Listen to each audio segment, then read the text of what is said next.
sekalian, rahimani wa rahimakumullah. Semoga kita semua yang hadir di majelis ini senantiasa dirahmati Allah Subhanahu wa taala. Amin ya rabbal alamin.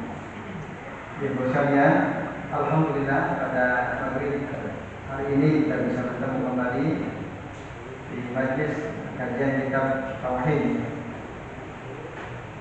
Pembahasan kita masih membahas bab yang ke-29. Bagi Bapak Ibu dan hadirin sekalian yang membawa kitab, silakan dibuka bab ke-29, Majalah At-Tanjim, tentang ilmu nujum. Pada pertemuan pekan lalu kita sudah membahas seluruh dalil yang dikemukakan dalam bab ini.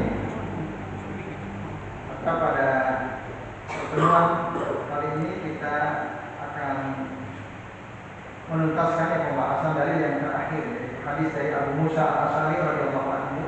Meskipun bahas sudah sempat kita singgung, tapi belum semua kami jelaskan. Poin yang belum dijelaskan dari hadis yang terakhir, Bapak sekalian, dikatakan, kata Abu Musa Al-Asy'ari, Rasulullah bersabda, salah satu la yadkhuluna al-jannata, ada 3 golongan yang tidak masuk surga.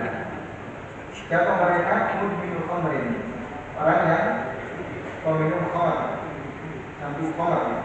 Yang kedua, waqati'u rahim, orang yang memutus tali silaturahim. Yang ketiga, wa musaddiqun bis-sihr, orang yang percaya kepada sihir. Maksudnya percaya kepada omongan tukang sihir. Gitu ya. Kalau percaya bahwa sihir ada pengaruhnya, itu sesuatu yang boleh. Yang tidak boleh adalah percaya kepada apa yang disampaikan tukang sihir. Hadis pemahaman.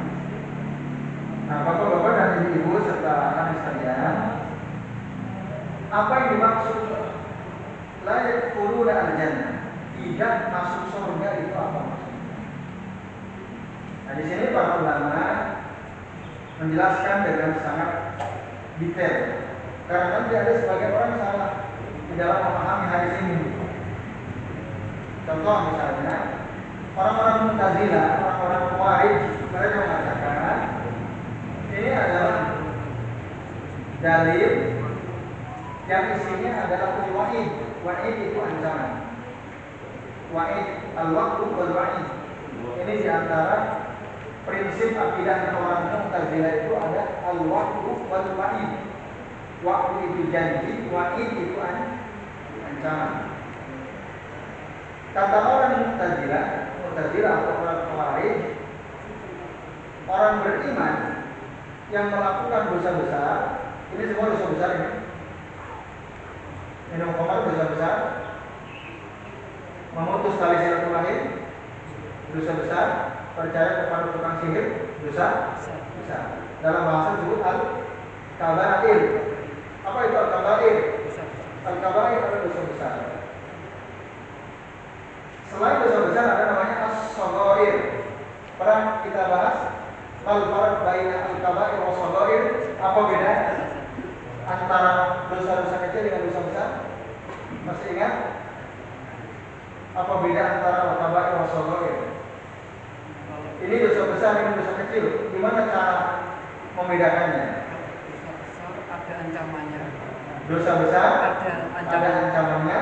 Kalau dosa kecil tidak ada ancamannya. Dosa kecil dilarang tapi tidak disebutkan ancamannya. Betul sekali. Jadi sekalian, kalau ada suatu perbuatan atau perkataan dilarang di dalam Al-Quran atau hadis Nabi, dilarang, lalu kemudian disebutkan apa ancamannya, apa hukumannya, maka itu namanya al-kabair, dosa-dosa besar. Tapi kalau perbuatan itu dilarang, baik dalam Al-Quran maupun dalam hadis Nabi, tapi dalam dalil itu tidak disebutkan apa konsekuensinya, apa ancamannya, nggak ada, maka itu masuk dalam kategori as-shaghair, dosa-dosa kan? Shaghair. Nah ini jelas disebut la yadkhuluna jannah. Ini ancamannya, maka dia termasuk al-kabair, dosa-dosa besar. Apa contoh dosa kecil yang dalam dalil dilarang tapi nggak disebutkan ancamannya? Minum sambil berdiri. Minum sambil berdiri, ya. Rasul mengatakan la tashrabanna ahadukum qa'iman gitu ya. Jangan sekali-kali salah seorang di antara kalian minum sambil berdiri. Ada nggak ancamannya? Ya ada.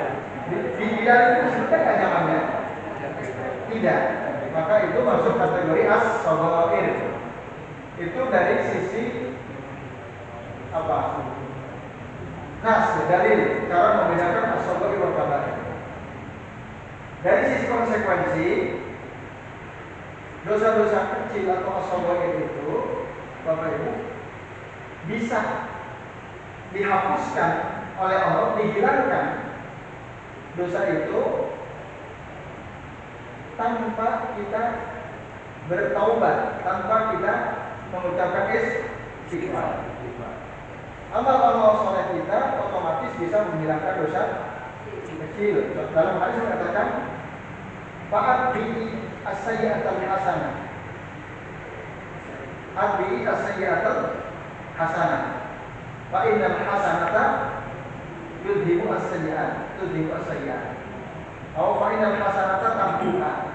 Ikutilah perbuatan buruk itu dengan kebaikan, karena kebaikan itu bisa menghapuskan keburukan. Itu maksudnya dosa kecil. Kalau kita melakukan dosa kecil langsung beramal soleh, amal soleh kita yang dilakukan setelahnya bisa menghapus dosa. Atau kita wudu, maka setiap tetes air wudu yang menetes dari anggota tubuh kita berjatuhan dengannya dosa-dosa kita. Itu. Atau jalan kita dari rumah ke masjid, maka setiap kita melangkah dosa kita diampuni. Setiap kali kita melangkah lagi derajat kita diangkat oleh Allah Subhanahu wa taala. Jadi perjalanan kita dari rumah ke masjid itu bisa menjadi penghapus dosa. Tapi dosa apa? Dosa kecil. Termasuk duduknya kita di masjid ini sambil mendengarkan kajian, sambil belajar ilmu, sambil menunggu waktu datangnya salat Isya, itu juga menjadi penghapus dosa kecil. Nah, kalau dosa besar itu tidak bisa dihapuskan dengan cara seperti itu menurut sebagian ulama. Caranya apa? Harus diistighfari. Misalnya ada di antara bapak ibu pernah minum khamar, diingat-ingat, oh aduh dulu saya pernah minum khamar, langsung istighfar, astagfirullahaladzim. Ya Allah, inni tubtu ilaika taubatan nasuha. Ya Allah, saya bertobat kepada Engkau dengan taubatan nasuha. Tidak, itu dosa besar. Begitu cara menghilangkannya. Dosa kecil, caranya kita lupa istighfar, itu bisa diampuni oleh Allah dengan amal-amal saleh kita yang lain. Nah ini, tiga perbuatan yang disebutkan dalam dalil terakhir ini masuk dosa besar. Pertanyaannya saja, tadi ya, yang dimaksud tidak masuk surga itu apa? Orang-orang Khawarij, orang-orang Mu'tazilah mengatakan ini adalah nas atau dalil yang isinya ancaman, maka orang yang melakukan dosa besar dia keluar dari keimanan. Dengan kemaksiatan ini, maka orang yang mengatakan bahwa kafirun, ini orang kafir. Kalau ada orang beriman melakukan perbuatan dosa besar, otomatis kan kafir. Minum khamr, otomatis kafir. Otomatis kafir. Dan kalau dia tidak tobat tentu saja. Kalau dia tidak tobat kata mereka, otomatis mereka kan kelak nanti di akhirat mereka kekal di dalam neraka jahanam. Itu menurut orang Khawarij dan orang Mu'tazilah. Tetapi ada sedikit perbedaan. Orang Mu'tazilah mengatakan kalau ada orang beriman melakukan dosa-dosa besar dan dia tidak sempat bertobat dari dosa besarnya, kelak nanti di akhirat tempatnya di mana? Di neraka atau di surga? Orang beriman, orang mukmin melakukan dosa besar selama hidupnya, tapi dia tidak sempat taubat, lalu dia mati. Menurut orang Mu'tazilah tempatnya di mana? Tidak punya tempat. Di mana? Tidak punya tempat. Nah, orang Mu'tazilah bilang tidak di surga, tidak di neraka. Orang Mu'tazilah ini kebatilan pemikiran mereka. Mereka sangat rasional. Karena kata mereka kalau dia ditaruh di neraka, dia iman orang mukmin kalau ditaruh di neraka. Dia punya iman. Gak mungkin kata mereka. Oh kalau gitu berarti ini surga. Gak mungkin juga kenapa? Dia melakukan dosa besar. Dosa-dosa besarnya menghalangi dia masuk ke dalam. Lalu di mana kalau kita tanya? Mereka bilang di manzilatin baina manzilatain. Mereka akan tinggal di satu tempat antara surga dan neraka. Nanti kata mereka di akhirat itu ada tiga tempat. Satu surga, dua neraka, yang ketiga manzilatun baina manzilatain. Manzilatun baina jannati wan nar. Ada tempat antara surga dan neraka. Siapa yang menghuni tempat itu? Ya orang-orang beriman yang melakukan dosa besar. Tapi ini menurut akal mereka dalam dalil tidak ada.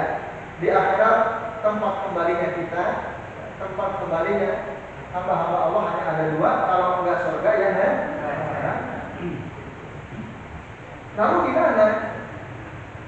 Di sini Rasul bilang la yadkhuluna al-jannah.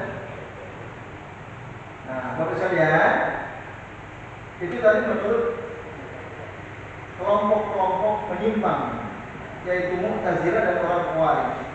Sementara menurut Ahlussunnah wal Jamaah, orang-orang mukmin yang melakukan dosa besar dan dia belum sempat bertaubat, di garis bawahi belum sempat bertaubat. Kalau bertaubat, taubatan nasuha insya Allah menghapuskan. Tapi ini nggak sempat taubat, lalu dia mati. Itu bagaimana nasibnya? Padahal di sini Rasul mengatakan la yadkhuluna jannah. Mereka tidak akan masuk surga. Sama seperti wanita-wanita yang berjilbab, berpakaian tapi telanjang. Jadi ada nisa'un kasiyatun ariyatun ra'ilatun mumilat. Wanita-wanita berpakaian tapi telanjang, kalau jalan berlenggak-lenggok membuat orang lain tertarik kepadanya. Ru'usuhunna ka'asnimatil bukhti al-madilah. Kepala mereka seperti unta yang bergoyang-goyang. Apa akibatnya kata Rasul? La yadkhulnal jannah. Mereka wanita-wanita itu tidak akan masuk surga. Wala yajidna raihataha. Bahkan boro-boro masuk surga, mencium baunya surga aja, halusnya surga nggak bisa. Padahal Rasul katakan, fa inna raihatal jannati safujatu min masiratika darona. Padahal halusnya surga bisa dicium dari jarak sekian sampai sekian. Dalam satu riwayat katakan masirata sabuna sana. Halusnya surga bisa dicium dalam jarak tempuh 70 tahun perjalanan. Masih rata sabarnya sana. Kalau misalnya seperti dalam katakan demikian. Tapi yang dalam riwayat Muslim Rasul tidak menjelaskan. Itu katakan fa'inna raihataha safujatun min masiratika darona. Nah, itu gimana? Padahal wanita yang tidak berjilbab dengan benar, wanita muslimah tapi jilbabnya nggak syar'i. Pakai jilbab tapi diikat ke belakang, dadanya diperlihatkan. Ada kayaknya gitu? Nah, pakai jilbab, pakai gamis tapi gamisnya ketat. Saya pernah olahraga di JSC bersama istri sama anak-anak. Di depan saya ada suami istri. Istrinya pakai jilbab, pakai gamis, tapi gamisnya tipis dan ketat sehingga letak tubuhnya kelihatan. Itu syar'i atau tidak? Tidak. Nah, itu disebut kasiyatun ariyah kayak gitu. Pakai baju tapi seperti orang seperti itu tidak akan masuk surga dan bahkan tidak bisa mencium bau-baunya. Tapi dia mukmin, dia orang beriman. Gimana? Nah, Bapak Ibu sekalian, menurut penjelasan para ulama Ahlussunnah wal Jamaah, jadi orang beriman itu selama ada iman dalam hatinya, meskipun dia melakukan dosa besar, selama ada keimanan dalam hatinya, kelak nanti dia tetap akan masuk surga. Berdasarkan hadis Nabi riwayat Bukhari. Selama, dengan catatan selama dia tidak membatalkan syahadatnya, selama dia tidak membatalkan keislamannya. Nah, kita akan bahas nanti soal itu. Ya. Ada kitab khusus yang membahas soal apa saja amal perbuatan yang bisa membatalkan 2 kalimat syahadat kita. Nah, salah satu syirik, percaya pada syirik atau itu harus syahadat lagi ya. Ditajdid ya syahadatnya. Karena nakidun min nawafil syahadatain. Percaya kepada seorang pemihir adalah di antara pembatal keislaman atau pembatal syahadat. Termasuk meremehkan sunnah, menganggap remeh sunnah, mengolok-olok sunnah, mengolok-olok Al-Quran atau hadis Rasul, itu termasuk nakidun min nawafil syahadatain yang bisa membatalkan syahadat kita. Nah, selama pembatal syahadat tidak dilakukan, dia seorang mukmin atau mukminah, tapi dia melakukan dosa besar, dia tetap punya kesempatan untuk masuk surga. Berdasarkan hadis Nabi riwayat Imam Bukhari, Rasul katakan, yadkhulu ahlul jannati al-jannata wa ahlun nari an-nar. Kelak nanti penduduk surga akan masuk surga, penduduk neraka akan masuk neraka. Summa yaqulu Allahu jalla jalaluhu, kemudian Allah jalla jalaluhu berfirman, nyuruh malaikat, akhriju man kana fi qalbihi misqala habatin min khardal min imanin. Malaikat, keluarkanlah orang-orang yang ada di neraka itu, man kana fi qalbihi, yang ada dalam hatinya misqala habatin min khardal, walaupun sebesar biji sawi, kecil sekali, tapi dalam hatinya ada keimanan, keluarkan mereka dari neraka. Fayukhrijuna minha, lalu malaikat pun mengeluarkan orang-orang tersebut yang ada iman dalam hatinya meskipun kecil dari neraka. Kemudian iswad, mereka gosong semua ini. Keadaannya semua gosong. Lalu fayulqawna fi nahril hayat. Setelah diangkat oleh malaikat dari neraka dalam keadaan gosong tadi, dilempar yulqawna ila nahril hayat. Nahril hayat itu sungai kehidupan. Dilempar ke sana. Fayan mutuna kama yanbutu al-habbatu fi janibis sayl. Lalu kemudian kulit-kulitnya itu tumbuh lagi sebagaimana tumbuhnya biji-bijian ketika kena air tersiram hujan. Nah, itu kan yang tadinya tanah nggak ada pepohonan, nggak ada semak-semak, setelah hujan banyak nggak tumbuh, banyak ya. Maka begitulah nanti kulit para penduduk neraka yang Allah akan masukkan ke dalam surga, dicemplungin dulu ke namanya nahrul hayat, lalu tumbuh lagi kulitnya. Nah, dalam riwayat yang lain, mereka itu dalam keadaan bengkok. Jadi ketahuan orang masuk surga, tapi dibakar dulu neraka itu bungkuk, agak bungkuk. Ada yang mengatakan demikian. Beda. Kalau kita membedakan penduduk surga, mana yang langsung masuk surga dan mana yang pernah dibakar di neraka, itu bisa kelihatan. Nah, itu menurut penjelasan sebagai ulama. Nah, Ahlussunnah wal Jamaah mengatakan orang beriman yang melakukan dosa besar, dia kelak akan dapat syafaat dari Allah dan ada kesempatan untuk masuk ke dalam surga. Cuma nggak tahu kapan, berapa lama dia diajar di neraka sesuai dengan amal keburukannya masing-masing. Semakin banyak dia beramal buruk, semakin lama. Semakin sedikit, semakin cepat.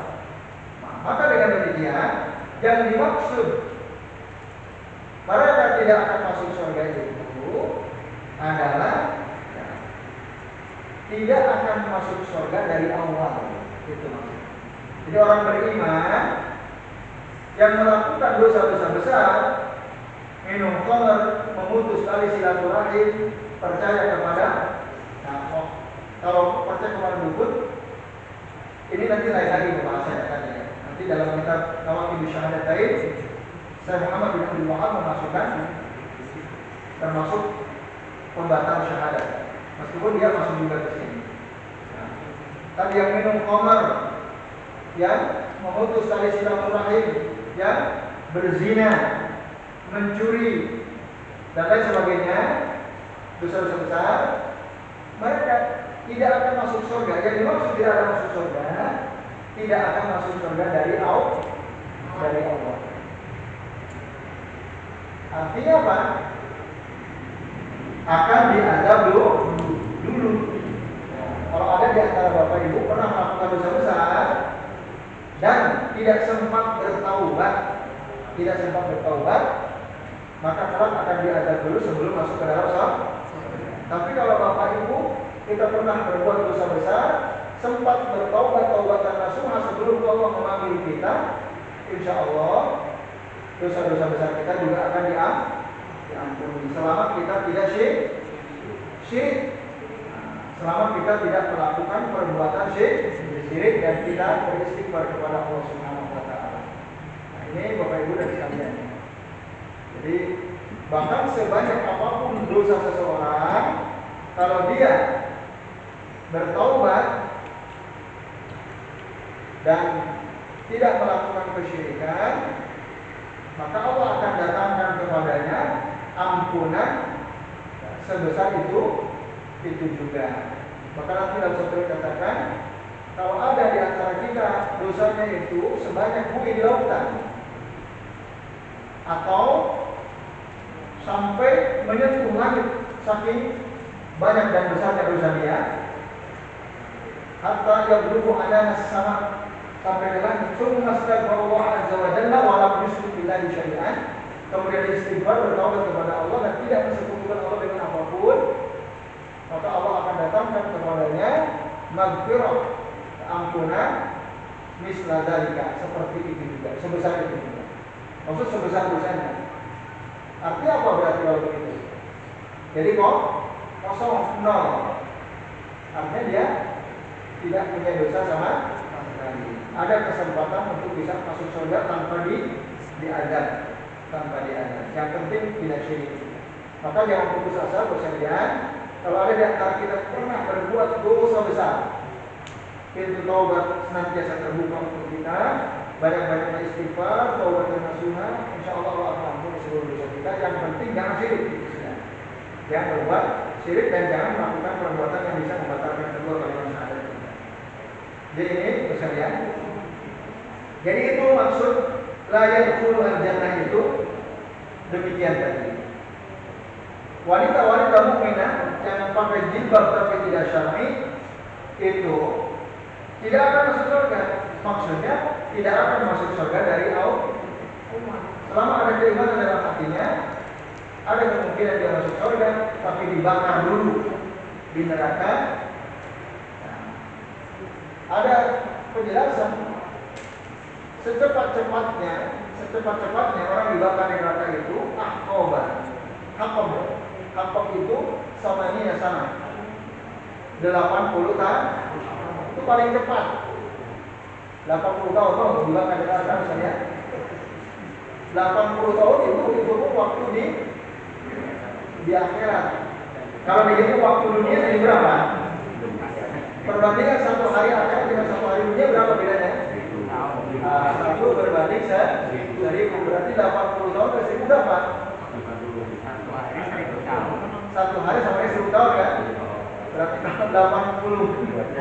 Kalikan. Ya. Gak akan kuat kita. Boro-boro segitu.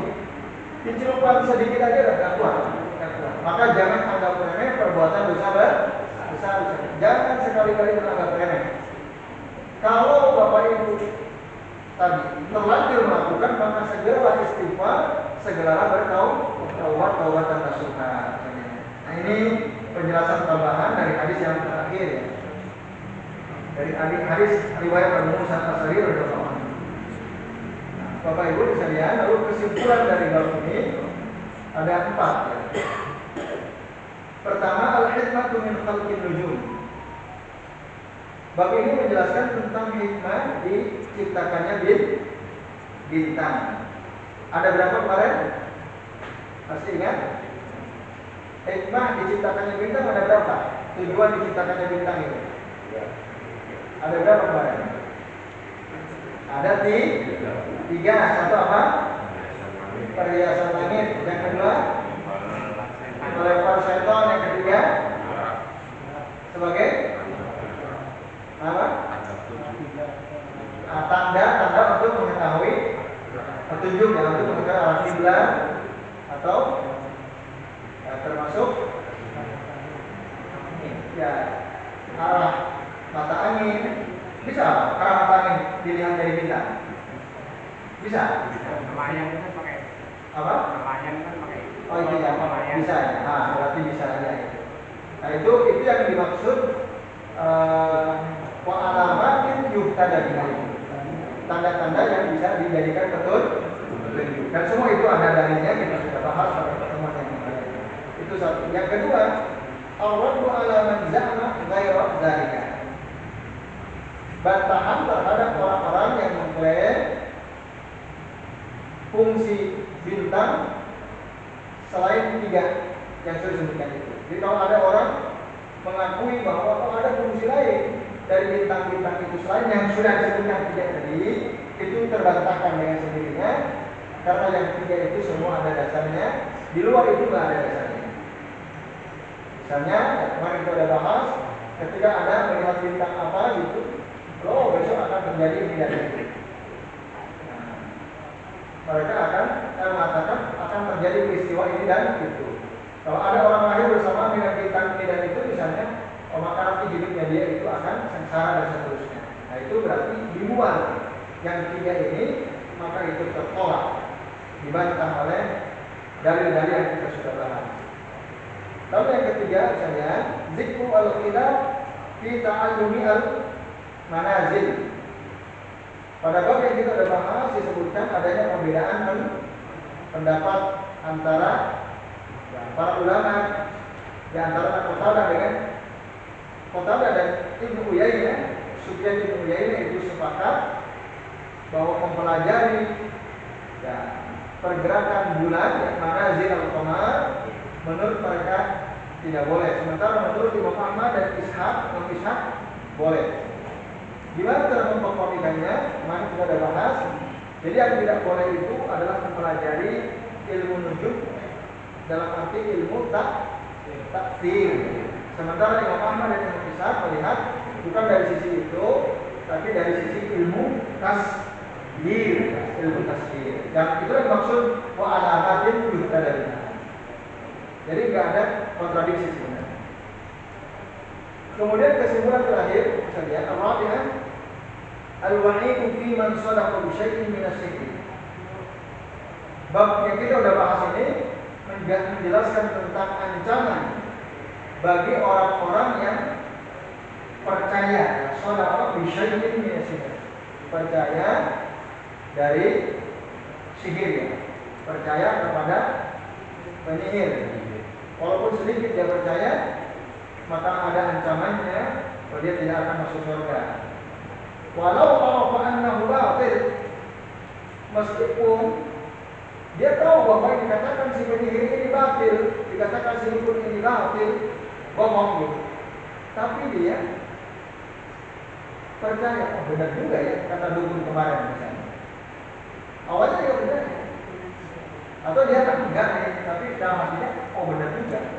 Buktinya terbukti itu apa yang dikatakan si dukun atau penyihir ini. Nah ini Bapak Ibu dan rekan sekalian, itu berbahaya. Mempercayai meskipun kita tahu itu kebatilan, tapi kita percaya, itu tetap dia akan diancam. Apa ancamannya? Tidak akan masuk surga secara langsung. Artinya dia akan dibakar dulu di neraka.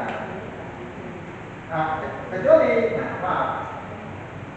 Dan orang yang seperti ini harus memperbaharui syahadat karena percaya kepada dukun, Menurut Syekh Muhammad bin Abdul Wahab dalam kitab Tawakilul Islam atau Tawakilul Syahadatain, di antara yang bisa membatalkan syahadat.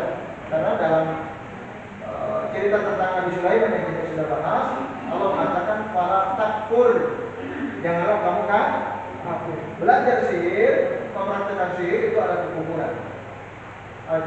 Percaya kepada sihir kekufuran, maksudnya kafir.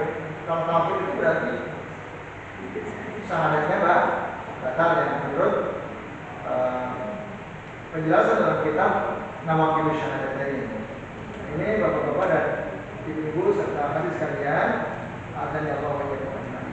Jadi saya kira ini yang bisa kita bahas pada kesempatan malam ini. Selesai sudah pembahasan bab yang ke-29. Ini jam 7 kurang 1 menit ya. Masih ada waktu sekitar 10 menit untuk tanya jawab, silakan. Jadi Pak Nur. Waalaikumsalam warahmatullahi wabarakatuh. Kalau ada orang yang beriman, dia melakukan dosa. Ya. Tapi kan berdasarkan kalau Muhammad bilang mengatakan bahwa dia tidak masuk surga, dia tidak masuk neraka. Ya, sebenarnya kan kalau orang beriman yang melakukan dosa besar, otomatis kan dia sudah tidak beriman. Otomatis tidak beriman. Otomatis dia tidak beriman. Karena tadi kan dikatakan bahwa otomatis dia kafir. Kalau dia melakukan dosa besar, minum khamr, dia jadi orang kafir. Dia harus, kalau dia beriman lagi, dia mengucapkan 2 kalimat syahadat. Nah, artinya kan dia masuk neraka kan begitu. Jadi yang benar seperti apa gitu? Ya. Nah, itu saja Pak Nur. Gitu. Baik, terima kasih. Bapak Ibu dan adik sekalian, apa dosa besar? Ya, tadi dia apakah kafir? Memang ada dalam hadis la yazni az-zani, tidaklah seorang berzina itu berzina kecuali dia tidak dalam keadaan Islam pada saat dia berzina. Dan la yasriqu as-sariqu, dan tidaklah seorang mencuri itu mencuri. Tidak ada keislaman dalam dirinya saat dia mencuri itu. Artinya dia tidak terikat oleh Islam, Islam melarang. Saya Islam melarang, tapi dia tetap mencuri. Berzina juga begitu. Saat dia berzina tidak ada keislaman, tidak ada keimanan dalam hatinya saat dia berzina. Begitu juga saat dia berkholat. Jadi imannya lepas saat itu. Kalau dia punya iman, misalnya tidak akan melakukan perbuatan itu. Lalu pertanyaannya, apakah dia menjadi kafir? Tidak setiap dosa besar menyebabkan seseorang menjadi kafir. Contoh, Bapak Ibu sekalian, di dalam Al-Quran dikatakan membunuh, misalnya. Orang yang membunuh itu kafir atau tidak? Orang yang membunuhnya. Dalam hadis mengatakan, la tarji'u ba'di kufara, yajribu ba'dukum riqaba ba'din. Janganlah kalian setelah aku nanti kembali kepada kekufuran. La tarji'u ba'di kufara. Setelah aku, jangan kalian kembali kepada kekufuran. Ini hadis sahih riwayat Bukhari, riwayat Muslim. Yajribu ba'dukum riqaba ba'din.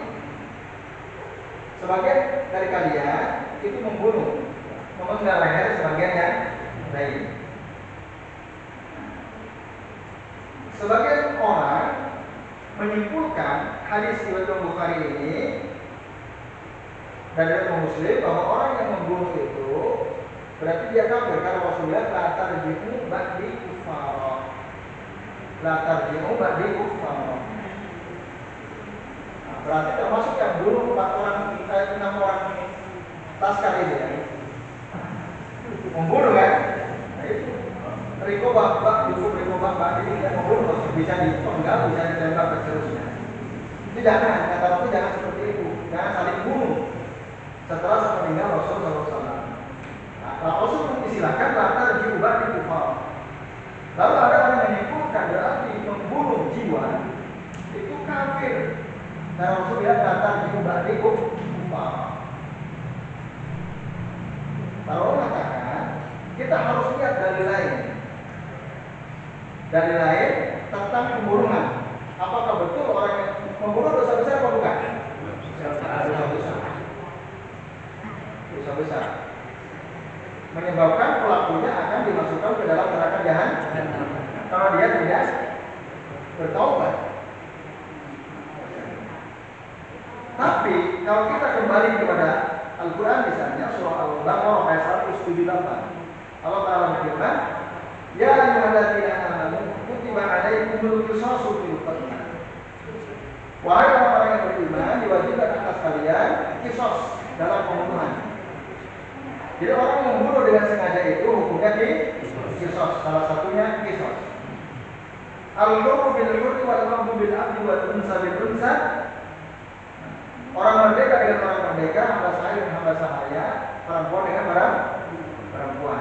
Faman ufiya lahu min akhihi syai'un. Nah, ada kata-kata faman ufiya lahu min akhihi syai'un. Itu barang siapa yang dimaafkan dari saudaranya. Min akhihi, kata min akhihi ya, itu menunjukkan bahwa orang yang membunuh itu masih saudara orang beriman. Saya Shalih bin Fauzan mengatakan, nah ini menunjukkan bahwa al-qatil la yakhruju minal Islam. Orang yang membunuh itu tidak keluar dari Islam. Walaupun tadi Rasul bilang la tarji'u ba'di kufara. Ba'dukum yadribu ba'dukum biqoba ba'din. Kalau kita hadapkan dengan ayat ini, di mana Allah mengatakan faman ufiya lahu min akhihi syai'un. Ada kata min akhihi syai'un. Itu menunjukkan kata Shalih bin Fauzan ya. Padahal maka ini menunjukkan ala annal qatila bahwa orang yang membunuh itu layak menuju minat Islam. Dia tidak keluar dari Islam. Kenapa? Wa annal ukhuwatul imaniyah tabaqiyah. Karena ukhuwah keimanan itu tetap ada, tidak hilang. Itu satu. Yang kedua, di dalam surah Al-Hujurat ayat 9 Allah Subhanahu wa taala berfirman, "Wa in ta'ifatani minal mu'minin." Apabila ada dua kelompok dari kalangan orang beriman iqtatalu, saling membunuh, fa aslihu baina akhwaykum, maka damaikanlah di antara saudara kalian itu. Atau ada wa in ta'ifatani minal mu'minin. Di situ bukan mukminin semua. Orang beriman dengan orang beriman saling membunuh. Allah tetap menyebutnya apa? Al-mu'min. Atau dalam arti yang lain, lanjutannya, innamal mu'minuna ikhwatun fa'aslihu baina akhwaykum. Sesungguhnya orang-orang beriman itu bersaudara, maka damaikanlah di antara saudara kalian itu. Dua saudara kalian yang saling membunuh, yang saling berseteru itu. Nah, dua dalil ini menunjukkan bahwa membunuh itu dosa besar memang, tapi tidak menyebabkan seseorang menjadi kafir. Lalu tadi pertanyaannya, kata-kata Nabi la tarji'u ba'di kufar itu apa? Nah, kalau kesimpulan dari Shalih bin Fauzan, kata-kata kufar dalam hadis Nabi riwayat Bukhari tadi itu adalah al-kufrul asgharul ladzi la yakhruju fa'iluhu minal millati. Itu adalah kufuran yang kecil yang tidak menyebabkan pelakunya keluar dari agama ini, dari Islam. Itu Pak Anton. Jadi peminum khamar, pezina, pembunuh dan seterusnya itu dia tidak menjadi kafir.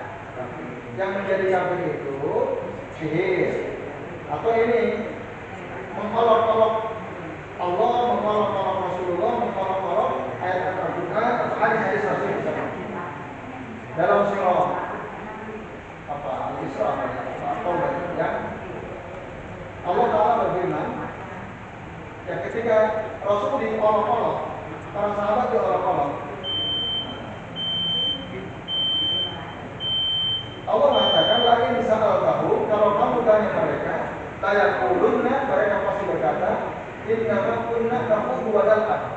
Sesungguhnya kami ini hanya bersedekah gurau dan bermain-main saja. Mereka bilang, tidaklah para tokoh kami, ulama-ulama kami, mereka itu adalah orang-orang yang kalau ngomong bohong, sukanya makan, ngisi perut, dan kalau kita menusuk ajibanu indal liqa, akdamu al-sunan, ajibanu indal liqa. Ajiban itu sangat pengecut, indal liqa, maksudnya indal liqa'il adu, ketika ketemu denganmu. Rasul dihina oleh orang ini, bisa, Rasul. Terus sampai bilang, kadzabta anta munafik, kamu bohong, kamu munafik. Saya akan sampaikan ini kepada Rasul. Sampaikan kepada Rasul. Bapak ini takut, minta maaf kepada Rasul. Waktu itu Rasul ada di atas mintanya, dia sampai bergelantungan di tanah minta Rasul. Allah sudah bilang, kalau kamu tanya mereka, mereka masih akan bilang, innama kunna nakhudhu wa nal'ab. Kami hanya bersenang dulu dan main-main saja. Lalu apa kata Rasul? Qul, katakanlah, abillahi wa ayatihi wa rasulihi kuntum tastahzi'un. Apakah kamu akan menjadikan, apakah Allah, ayat-ayatnya, Rasulnya akan kamu jadikan sebagai bahan? Lalu apa yang berikutnya? La ta'tadiru, jangan kalian minta maaf.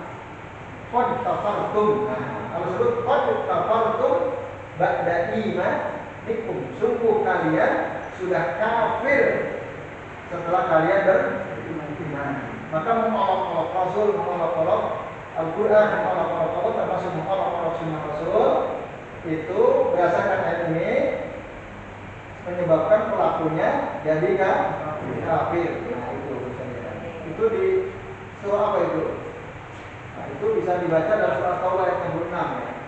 Surah At-Taubah ayat 60. Nah, jadi itu Pak. Berarti yang mengenai best itu ya? Termasuk yang bilang best. Itu sudah kafir berarti dia. Betul. Yang penghinaan Aisyah, masa anak kecil senang dinikahi oleh laki-laki sudah tua, kan gitu ya, bener nggak? Itu intinya kira-kira itu kan? Iya. Yang dikatakan walaupun mungkin kalimatnya nggak begitu sama, tapi intinya dia menghina Aisyah radhiyallahu anha, menghina istri Rasul, Ummul Mukminin, menganggap Rasul sudah tua gitu kan? Orang yang begini, kira-kira dia bercanda apa serius? Serius. Apalagi saya bercanda aja menyebabkan dia apalagi serius, lebih parah lagi. Maka orang seperti itu sekalian tidak bisa bertaubat, taubatnya tidak akan diterima sampai dia memperbaharui syahadat. Jadi kalau ingin dia taubat diterima harus syahadat dulu, karena dia sudah kafir. Silakan.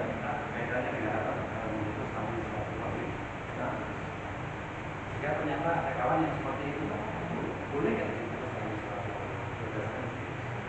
Maksudnya seperti itu gimana? Saya lihat yang mengolok-olok. Oh ya, mengolok-olok ya. Boleh nggak kita putus silaturahim? Gitu maksudnya dengan orang tersebut.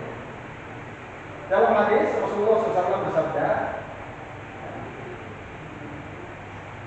la taqata'u wa la tadabaru wa la tahasadu wa kunu ibadallahi ikhwana wa la yahillu lil muslimin ay yahjura akhahu fawqa salasati ayyam. Artinya apa? La taqata'u, jangan kalian saling memutus tali silaturahim. Wa la tadabaru, jangan kalian saling membelakangi, saling tidak menyapa. Wala tahasadu, jangan kalian saling mendengki. Wala tajassasu, jangan kalian saling mencari-cari kesalahan saudaranya. Wa qulu ibadallahi ikhwana, jadilah kalian hamba-hamba Allah yang bersaudara. Wala yahillu lil muslimi ay yahjura akhahu pokok salah satu ayat. Tidaklah hal bagi seorang muslim meninggalkan saudaranya. Ayah jur itu meninggalkan dalam arti tidak menegur sapa, tidak menegur sapa saudaranya. Pokok salah satu ayat lebih dari 3 hari. Ini hadis. Nah, sekalian, tadi kata apa? Tidak boleh saling memutus tali silaturahim. Jadi sesama orang Islam tidak boleh, tapi dari hamba Allah yang bersaudara. Cuma ada pengecualian,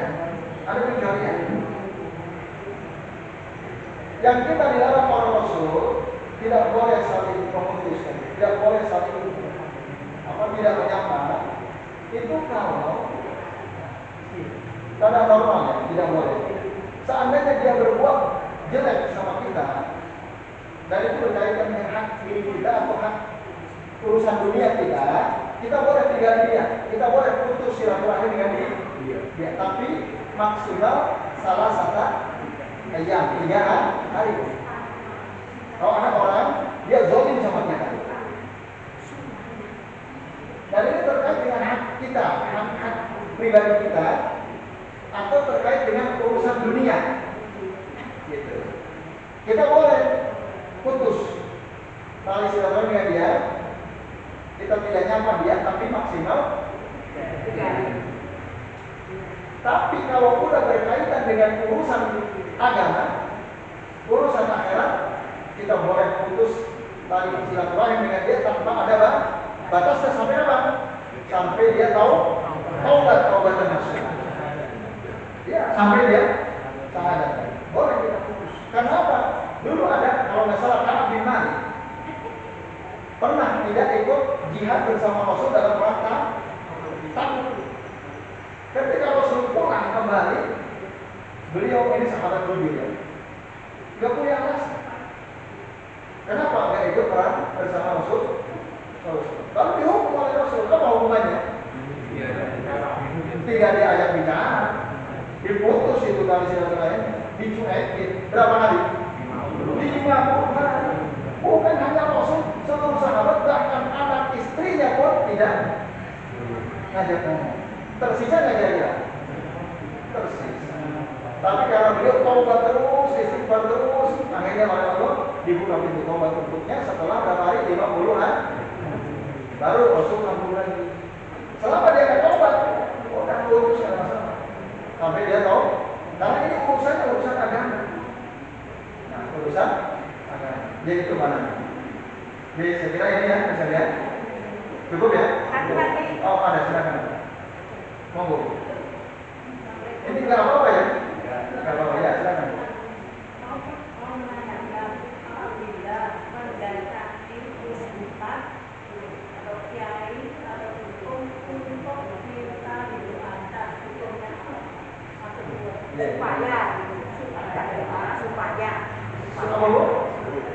Supaya misalnya rumah tangga lari. Ya, baik, terima kasih. Bapak Ibu dan sekalian, meminta doa kepada orang soleh yang masih hidup, hukumnya boleh. Hukumnya boleh. Karena dulu para sahabat juga begitu. Ketika punya hajat atau bangsa ini datang kepada Rasul minta didoakan, itu boleh selama dia masih hidup dan memang dia benar-benar orang soleh. Soalnya apa ukurannya ya? Dia tutup kepada syariat Allah dan Rasulnya. Kalau sholatnya selalu jamaah. Kan ada tuh ustaz, orang pintar, banyak orang datang ke dia, tapi sholat nggak pernah jamaah atau rumahnya dekat ke masjid. Nah, itu bukan orang soleh itu kayak gitu ya. Nah, dukun itu namanya. Tapi kalau dia betul-betul pakai itu, kalau mau tadi minta doa pada orang soleh, kita harus tahu betul apa dia betul-betul soleh atau gara-gara karena banyak orang datang ke situ katanya ampuh doanya. Nah, itu bedain. Kalau hanya dengan kata Allah itu doanya ampuh, padahal sholat aja nggak pernah ke masjid. Nah, itu bukan orang soleh dan begitu. Maka harus hati-hati ya. Tapi kalau betul-betul orang soleh boleh silakan. asal jangan terus-terusan begitu. Kalau terus-terusan misalnya sahabat tiap saat datang kepada Rasul minta doa terus, kan enggak. Sewaktu saja. Karena yang terbaik itu tetap ya berdoa sendiri. Wa idza sa'alaka ibadi anni wa idza sa'alaka ibadi anni fa inni qarib ujibu da'wata da'i Kalau hamba-hambaku bertanya kepada engkau Muhammad, katakanlah aku ini dan dekat kata aku akan menjawab ya, hamba-hambaku yang berdoa kepada aku. Jadi minta berdoa kepada aku. Kalau kurang mantap ya boleh tadi datang orang sore, Ustaz, Pak Kiai tolong saya minta didoakan supaya lancar bisnis saya, supaya rumah tangga saya harmonis, ya boleh, itu tidak ada masalah. Jadi itu. Cuma tadi harus betul-betul orang sok. Oke, cukup Bu? Baik, sekalian, ini yang kita bisa bahas pada kesempatan malam hari ini. Terima kasih atas perhatiannya. Mohon maaf jika ada kesalahan. Mari kita akhiri membaca doa untuk majelis. Subhanallah wa bihamdihi.